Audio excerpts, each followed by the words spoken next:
Hello everyone, welcome to teachers clock. Hope that all of you are fine. Bharat में reality shows के लिए voting करना या elections के दौरान अपने पसंदीदा रिप्रेजेंटेटिव के लिए वोट कास्ट करना एक आम बात हो गई है। और हम ये इस बात पे गर्व फील करते हैं, गर्व का अनुभव करते हैं कि हम वोटिंग वो या डेली सोप्स या ओपेरास के लिए हो या फिर हमारे पॉलिटिकल प्रोसेस के लिए हो, वोटिंग में हम बढ़ चढ़ के भाग लेते हैं। जी हाँ, ये एक सही भी है और देश और दुनिया के लोग भी वोटिंग और वोटिंग राइट को बहुत इंपॉर्टेंट मानते हैं। लेकिन ये सिनेरियो बहुत हद तक बिल्कुल ही अलग था अगर हम इतिहास के पन्नों को पलटेंगे तब।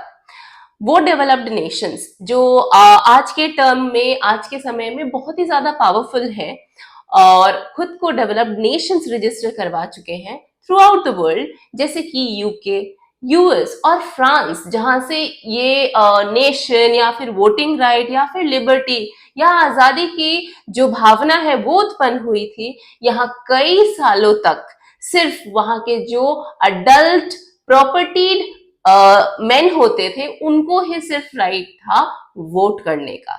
जी हाँ, मतलब वहां जो अडल्ट होते थे मेल मेंबर सिर्फ, और अगर उनके पास प्रॉपर्टी है तो वही वोट कर पाते थे। वहां इस तरह की डिस्क्रिमिनेटरी एक्टिविटीज थी वोटिंग को लेकर के। औरतें वोट नहीं कर पाती थी, जिन लोगों के पास प्रॉपर्टी नहीं है वो लोग भी वोट नहीं कर पाते थे, और ये सिलसिला काफी सालों तक चला। हालांकि आज चीजें चेंज हो चुकी हैं, लेकिन आप अगर एक भारतीय हैं तो इस बात पे आपको गर्व होना चाहिए कि हमारी आजादी के बाद ही जब हमारा संविधान अपने चलन में आया, चलन में आते ही हमारे संविधान के जो लीडर्स थे या फिर फादर्स थे, उन्होंने ये चीज रजिस्टर करवाई कि हम यूनिवर्सल एडल्ट फ्रेंचाइज को प्रैक्टिस करेंगे। यानी हम शुरुआती दौर से ही हमने किसी भी तरीके के डिस्क्रिमिनेशन पॉलिसी को अडॉप्ट नहीं किया इन टर्म्स ऑफ वोटिंग।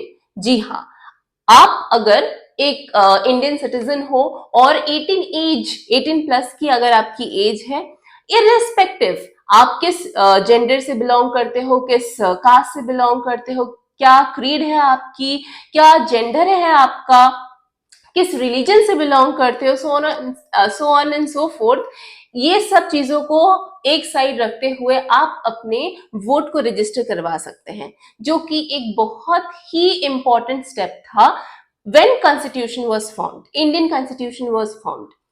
अब इस तरीके से हमने अपने आप को रजिस्टर तो करवाया, लेकिन अभी के टाइम में ट्रेंड बहुत ही ज्यादा चेंज हो चुका है। वोटिंग का डे आता है, तब हम इस चीज को फॉर ग्रांटेड लेते हैं और पोलिंग बूथ पे अपने वोट को कास्ट ना करके हम एक हॉलीडे के तरह वोटिंग डे को स्पेंड करते हैं सिटिंग बैक एट होम। लेकिन हम ये भूल जाते हैं कि हमारे ये जो वोटिंग राइट हमें हमारा संविधान देता है, वो एक बहुत ही इंपॉर्टेंट टूल है हमारे सोसाइटी में एक सोशल चेंज लाने के लिए और पॉलिटिकल प्रोसेस, भारत के पॉलिटिकल प्रोसेस का पार्ट होने का एक बहुत अच्छी अपॉर्चुनिटी है। उसी के साथ अगर हम अपने राइट टू वोट की बात करें, राइट टू वोट और भारत का संविधान, इन दोनों के बीच की जो रिलेशनशिप है वो काफी ज्यादा कॉम्प्लिकेटेड हो जाती है, क्योंकि कभी कभी राइट टू वोट हमारा कॉन्स्टिट्यूशनल राइट हो जाता है, कभी लीगल राइट हो जाता है, कभी ये हमारा फंडामेंटल राइट हो जाता है। इसी वजह से अभी तक इसका स्टेटस क्लियर नहीं है, लेकिन इसका मतलब ये नहीं कि हमारे कॉन्स्टिट्यूशन के तहत जो हमें ये वोटिंग राइट मिला है वो हम प्रैक्टिस ना करें। इसी वजह से कुछ ऐसे डेवलप्ड नेशंस हैं जहां के सिनेरियो ये है कि उन लोग वहां की गवर्नमेंट अपने जो सिटीजन है उन पे ये कंपलसरी पॉलिसी बना चुकी है कि उनको अपने वोट कास्ट करने ही होंगे विदाउट एनी एक्सक्यूज। तो अब सवाल ये उठता है कि ये चीजें, इस तरह की पॉलिसीज क्या इंडिया में भी लागू हो सकती हैं? आप इस बारे में क्या सोचते हैं? क्या voting should be compulsory in India? Do let us know in our comment box. इसी तरह के और इंफॉर्मेटिव वीडियोस के साथ मिलेंगे हम। आने वाली हमारी वीडियोस में। Till then take very good care of yourself. इस वीडियो को लाइक और शेयर करना ना भूलें। हमारे चैनल पे न्यू है तो प्लीज सब्सक्राइब आवर चैनल। मिलते हैं नेक्स्ट वीडियो में। Thank you very much.